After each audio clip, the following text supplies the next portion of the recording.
FPL Game Week 30 final decisions. FPL is finally back. We've got 3 game weeks coming in the space of a week as well. So today I'm going to take you through some new injury news. We're going to talk about wildcards. We're going to be talking about big players that you need to be considering buying. Should you be taking -4s for the likes of Mo Salah and Son Heung-min this week? And we'll have an update on my transfers this week.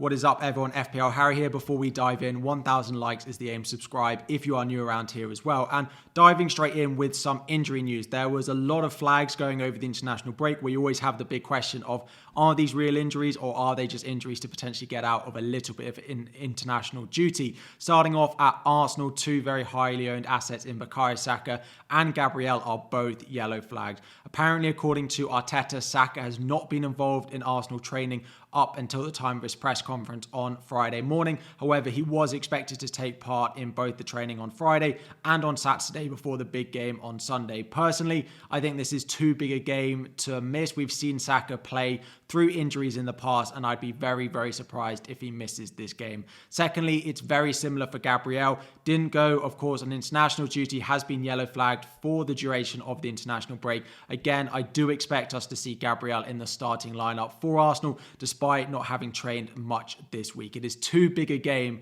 for them both to miss. They can, of course, get a rest at home to Luton midweek if they do decide that they are not fully available. The final one is Richarlison. We saw on Wednesday and Thursday that there was a slight doubt about Richarlison's availability going into game week 30 against Luton. However, Ange Postecoglou has said that he's had a slight knock. They've been managing it, but he is available, having trained over the past couple of days for Spurs. So it does mean that we might see Son not start up front. Do we think Richarlison is going to start or not? If he's managing an injury, I can't see him starting both this week and in the midweek personally. I think this weekend might come a little bit too soon and he might be back on the bench.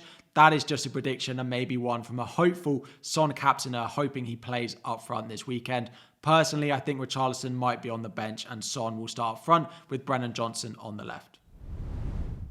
Next up, a few more. A player very close to my heart and my team is Kieran Trippier. Eddie Howe is one notoriously not good at giving us good injury updates, and we got that exactly again. He said it's possible that he's involved at the weekend alongside Livramento and Harvey Barnes as well. It basically doesn't add very much. Now, a few accounts on Twitter have said that he's been involved in some of training this week, so based off how crucial he is for Newcastle, I am expecting him to start this game, but I am starting him in my team as well. Next up is at Manchester City. Kyle Walker and John Stones have both been ruled out of this game, which is a boost if you own someone like Bukayo Saka and are starting him this week, because although they have good players that can fill in, like Rico Lewis, like Akanji Ake, they're not the same without those two there.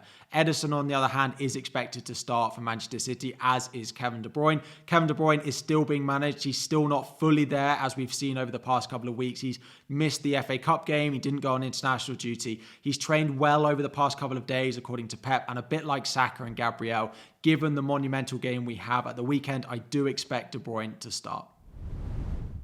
Now, to talk a little bit about Liverpool, a lot of the key questions of the week revolve around Liverpool, whether it's Salah, whether it's Conor Bradley, whether it's Kelleher, whether it's Darwin Núñez. There is a lot of talk about Liverpool, given they double in game week 34 and have a really nice run of fixes, including Brighton at home in 30 and Sheffield United at home in game week 31. The first of all is, should you be taking -4s for Mo Salah? Personally, I wouldn't do it if it involves players that you are happy with this week. I wouldn't be selling Ollie Watkins as part of a -4 to bring in Mo Salah this week, despite me thinking that he is actually the best captaincy option. However, if you can do a Kevin De Bruyne to a Mo Salah with a potential downgrade to someone in defence like Kieran Trippier, or selling someone in your midfield like Anthony Gordon, who might not be starting this week, then I think that's fine. But I wouldn't sell players like potentially Phil Foden along with an Ollie Watkins to buy Salah this week. Elsewhere at Liverpool, we're looking in defence. Conor Bradley is very popular at a very, very cheap price of under 4 million. The only thing with him is that we are expecting Trent Alexander-Arnold to be back before game week 34. You should get game week 30 and 31, the 2 good fixtures for Liverpool from Bradley. You should also get Manchester United in game week 32, but Crystal Palace at home in game week 33, and then the double in game week 34, we might see Trent back. Now, Bradley may well start one in the double, but I'm not sure he'll start both. It's a similar situation with Kelleher and Alisson coming back. We are expecting Alisson to be back before the double. So if you have Kelleher, absolutely fine. Keep him until Alisson returns, but it's difficult to see a way that we can go and invest new in him. Darwin Núñez, on the other hand, Jota is expected back soon, but I do think that Darwin Núñez, Luis Diaz and Mo Salah is the first choice front three for Liverpool, even when everyone's available. Now, in terms of captaincy, Salah at home for Brighton is my number one pick. Son is very close behind. If Son was guaranteed to play up front and Richarlison not to start, maybe he'd go number one, but Salah 1, then we have Son 2, and Cole Palmer at home to Burnley, number 3. I still like Ollie Watkins, which is why I wouldn't sell him this week as part of a -4 to buy Mo Salah. He is number 4, and Erling Haaland, just for consistency, is number 5. Now, looking at key players to buy across all positions this week, if you're looking to make transfers, in goal, Neto remains number 1. He doubles in game week 2034 as well. A reminder, the players with a tick has now moved to those who have a double in game week 34. Petrovic is a must buy if you're going to free hit in game week 34. He looks pretty nailed for Chelsea, especially with that Sanchez injury, but doesn't double in game week 34. Jose Sarr is next of Wolves, a nice run of fixtures and a double. Pickford and David Raya. David Raya next week going into game week 31 will almost be top of the list, but the fixture away at Manchester City this week makes it difficult for us to buy into him. Van Dijk is the best defender to buy. Again, he's the most nailed Liverpool defender. I wish I could find a way to him in my team.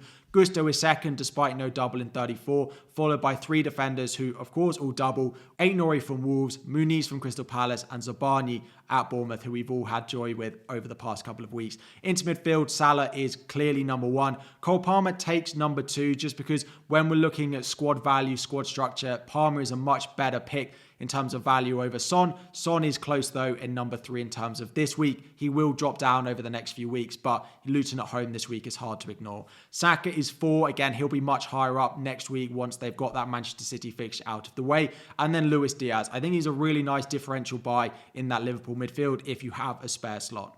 And up front, Haaland is actually number 1 with some of the fixtures they've got coming up. Darwin Núñez is number 2, and he doubles in game week 34. Solanke's still in there, doubles in game week 34. Matheus Cunha is up there as well with their run of fixtures and their double. And Alexander Isak takes up the number 5 spot. A great run of fixtures, but no double. So looking at a wildcard draft, I have got 2 wildcard drafts for you. One if you're going to free hit 34, one if you are not going to free hit 34. I have read your comments. Onana and Petrovic in goal. If you're going to free hit 34, nice double later down the line. Good for the bench boost and rotate well. Lascelles, Gabriel, Udogie, Gusto, Ake, your back 5. We've got doubles in there, but you've also got a nice short-term run of fixtures for someone like Gabriel, and then Udogie, Gusto, Ake, Lascelles, all predicted to double as part of that game week 37. Potential bench boost if you've still got it. Son, Saka, Salah, Garnacho, Palmer is the midfield. The only one that really misses out in here is Foden, which you could go with over Son if you didn't want the money short term. Up front is Haaland, Darwin. At the moment, I've got Muniz. If you've got good team value, you might be able to upgrade Muniz to someone like an Isak, someone like a Solanke, or even an Ollie Watkins as well. Now, if you don't have your free hit to play in game week 34, you will need to make a couple of changes to buy players who double that week to get a few more points in the short term. The players I'd probably change is going up to David Raya in goal from Onana, going Muniz and Aït-Nouri in defence over Udogie and Nathan Ake. That will give you enough money definitely to have Dominic Solanke in your forward line over that cheap forward in Muniz, given Solanke's nice fixtures short term and the double, of course, in game week 34. And then finally, looking at my team, I feel like I've absolutely rattled through that video and everything to cover. Hopefully it's useful, so drop a like if you haven't already, if you're finding these final decisions video useful. But looking at my team, based on the Kieran Trippier news, which talking in my team selection video yesterday, so much of my decision this week completely revolves around whether I think Kieran Trippier is going to start.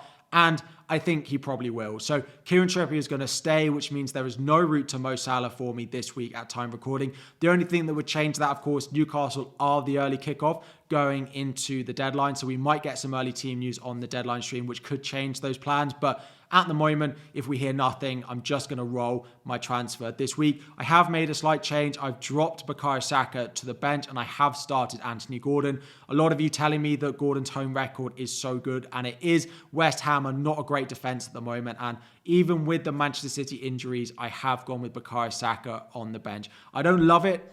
Saka in that late kickoff, if Arsenal need something from that game. He's on penalties as well. I don't love benching him, but I do think I need to start Gordon at home to West Ham this week, despite being the early kickoff. Now, it does make me wonder about starting Areola and Kaminsky, but I'm just banking on the number of saves that Areola has been making over Kaminsky, who's playing against my captain in Son anyway. Son captain, Palmer vice captain. Again, there's no way that's going to change unless I bring Mo Salah into my team this week. That is all for this final decisions video. A reminder, there is a scheduled deadline stream. Click the link above, go to my channel, click notify for when that stream does go live 2 hours before the deadline on Saturday morning. Drop any questions you have initially down in the comment section down below, and I'll do my best to answer as many before that stream, if not live on the stream as well. Thank you all so much for watching. 1,000 likes is the aim. Subscribe if you are new around here, and I'll be back again very soon.